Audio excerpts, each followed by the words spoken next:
ইরানের প্রতিটি ঘরে, প্রতিটি মসজিদে আজ বেজে উঠেছে অস্ত্রের ঝনঝনানি। আমেরিকা এবং ইসরায়েল ভেবেছিল তারা মিসাইল আর পারমাণবিক বোমার ভয় দেখিয়ে ইরানকে নতজানু করবে, কিন্তু তেহরান আজ এমন এক মাস্টার স্ট্রোক চেলেছে যা দেখে পেন্টাগনের বাঘা বাঘা জেনারেলদের রক্ত হিম হয়ে গেছে। ইরানের রাষ্ট্রীয় টেলিভিশন থেকে শুরু করে শহর ও গ্রামের বড় বড় মসজিদগুলো আজ পরিণত হয়েছে এক একটি দুর্ভেদ্য সামরিক ঘাঁটিতে, যেখানে সাধারণ নাগরিকদের দেওয়া হচ্ছে AK-47 এবং ভারী অস্ত্রের ভয়ঙ্কর ট্রেনিং।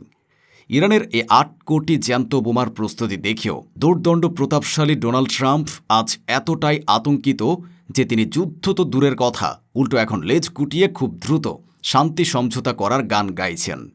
কিন্তু যে আমেরিকা সারাদিন বিশ্বের বুকে যুদ্ধের হুমকি দিয়ে বেড়ায়, সে আমেরিকার প্রেসিডেন্ট ডোনাল্ড ট্রাম্প আজ কেন হঠাৎ করে ইরানের কাছে শান্তি ভিক্ষা চাইছেন?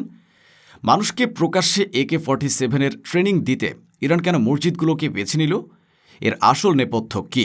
আর সবচেয়ে বড় প্রশ্ন, একদিকে ট্রাম্প যখন শান্তি চাইছেন, অন্যদিকে IRGC কেন তাদের আকাশ, নৌ ও স্থলবাহিনীকে নতুন প্রযুক্তিতে সাজিয়ে যুদ্ধের জন্য চূড়ান্ত প্রস্তুত করছে? টেবিলের নিচে আসলে কি চলছে?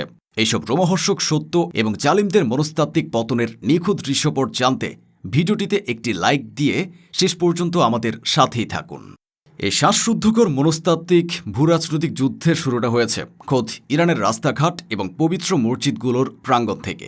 গত কয়েকদিন ধরে ইরানের মিডিয়া এবং আন্তর্জাতিক সংবাদ মাধ্যমগুলোতে যে দৃশ্য সম্প্রচারিত হচ্ছে তা দেখে পশ্চিমা বিশ্বের ঘুম চিরতরে হারাম হয়ে গেছে। সেখানে কোনো সাধারণ সামরিক কুচকাওয়াজ দেখানো হচ্ছে না, দেখানো হচ্ছে সাধারণ মানুষের যুদ্ধের প্রস্তুতি। সাধারণ চাকরিজীবী, ছাত্র, কৃষক, ব্যবসায়ী, এমনকি নারীরাও আজ কাঁধে তুলে নিয়েছেন AK-47 মতো অটোমেটিক রাইফেল। কিভাবে রিলোড করতে হয়, কিভাবে RPG ফায়ার করতে হয় এবং কিভাবে শত্রুর ট্যাঙ্কের নিচে মাইন বসাতে হয়, তা এখন ইরানের প্রতিটি নাগরিকের দৈনন্দিন রুটিনে পরিণত হয়েছে।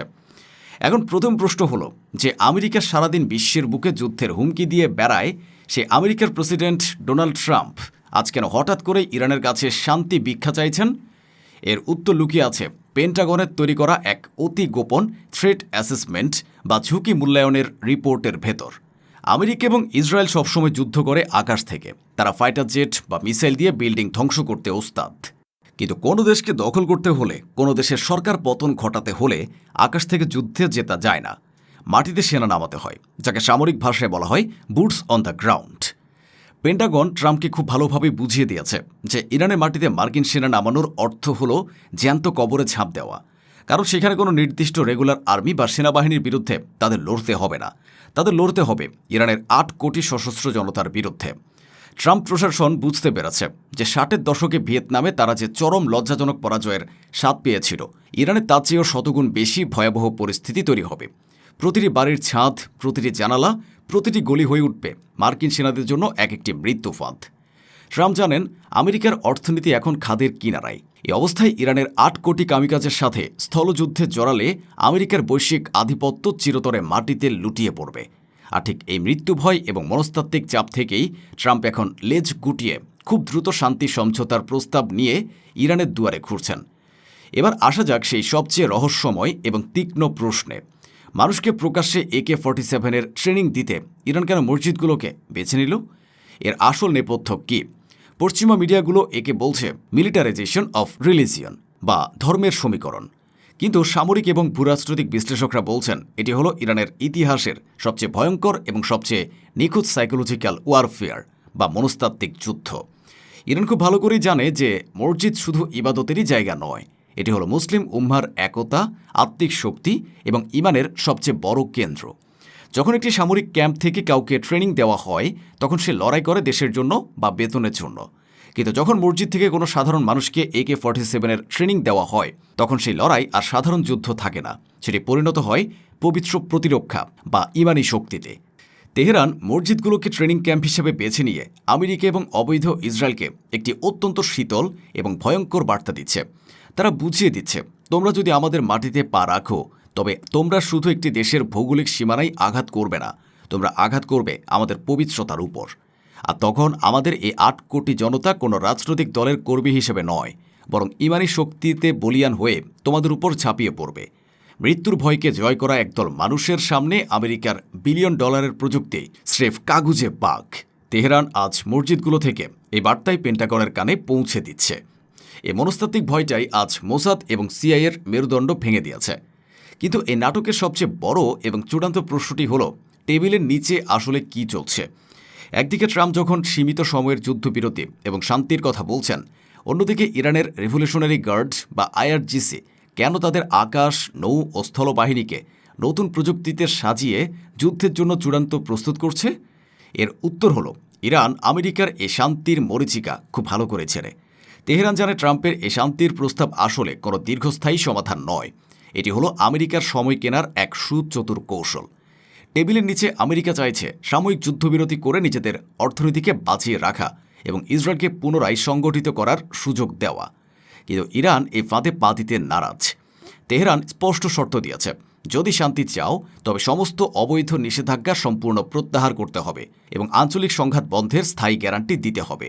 আর এক কূটনৈতিক দর কষাকষির টেবিলে নিজেদের অবস্থানকে অপ্রতিরোধ্য রাখতেই আইআরজিসি তাদের সামরিক শক্তিকে এক নতুন মাত্রায় নিয়ে যাচ্ছে। আইআরজিসি পরিষ্কারভাবে ঘোষণা করে দিয়েছে যে তারা কোনোভাবেই শত্রুর কথায় বিশ্বাস করে নিজেদের অস্ত্র নামিয়ে রাখবে না। আকাশ প্রতিরক্ষায় তারা যুক্ত করেছে নতুন প্রযুক্তি নির্ভর প্যাসিভ রাডার সিস্টেম, যা আমেরিকার স্টেলথ ফাইটারগুলোকে চোখের পলকে ট্র্যাক করতে সক্ষম। নৌবাহিনীতে যুক্ত করা হয়েছে হাজার হাজার নতুন ফার্স্ট অ্যাটাক স্পিড বোট এবং ড্রোন সোয়ার্মিং প্রযুক্তি, যা পারস্য উপসাগরে যে কোনো মার্কিন রণতরীকে মাত্র কয়েক মিনিটে সাগরের তলায় পাঠিয়ে দিতে পারে। আর স্থলবাহিনীকে তো তারা ৮ কোটি সশস্ত্র জনতার এক অপ্রতিরোধ্য জনসমুদ্রে পরিণত করেই ফেলেছে। আইআরজিসির শীর্ষ কমান্ডাররা আমেরিকাকে স্পষ্ট ভাষায় সতর্ক করে দিয়েছেন, ভবিষ্যতে যদি কোনো নতুন সামরিক চাপ তৈরি করার চেষ্টা করা হয় তবে তার জবাব আগের চেয়ে সম্পূর্ণ ভিন্ন এবং শতগুণ বেশি শক্তিশালী হবে। অর্থাৎ শান্তির আলোচনা চললেও ইরান তাদের আঙুল ট্রিগার থেকে ১ মিলিমিটারও সরায়নি। তারা বুঝিয়ে দিচ্ছে টেবিলের উপর কূটনীতি চলবে, কিন্তু টেবিলের নিচে তলোয়ার প্রস্তুত থাকবে। আমেরিকার কোনো চালাকি বা ইসরায়েলের কোনো গুপ্তচর বৃত্তি এবার আর বরদাস্ত করা হবে না। এই পুরো পরিস্থিতি আজ বিশ্বকে একটি নতুন বাস্তবতার মুখোমুখি দাঁড় করিয়েছে। পশ্চিমা বিশ্ব সবসময় ভেবেছিল যে তারা ড্রোন, মিসাইল আর অত্যাধুনিক প্রযুক্তির ভয় দেখিয়ে পুরো বিশ্বকে শাসন করবে। কিন্তু ইরান আজ প্রমাণ করে দিয়েছে যুদ্ধ শুধু লোহা আর বারুদ দিয়ে জেতা যায় না। একটি দেশের অটুট একতা, ইমানি শক্তি এবং নিজেদের মাতৃভূমি রক্ষার অদম্য সাহস যে কোনো সুপার পাওয়ার অহংকারকে মাটিতে মিশিয়ে দিতে পারে। ট্রাম্পের এ শান্তি ভিক্ষা এবং ইসরায়েলের অসহায়ত্ব আজ বাতিল চুক্তির চূড়ান্ত পতনেরই এক সুস্পষ্ট প্রতিচ্ছবি।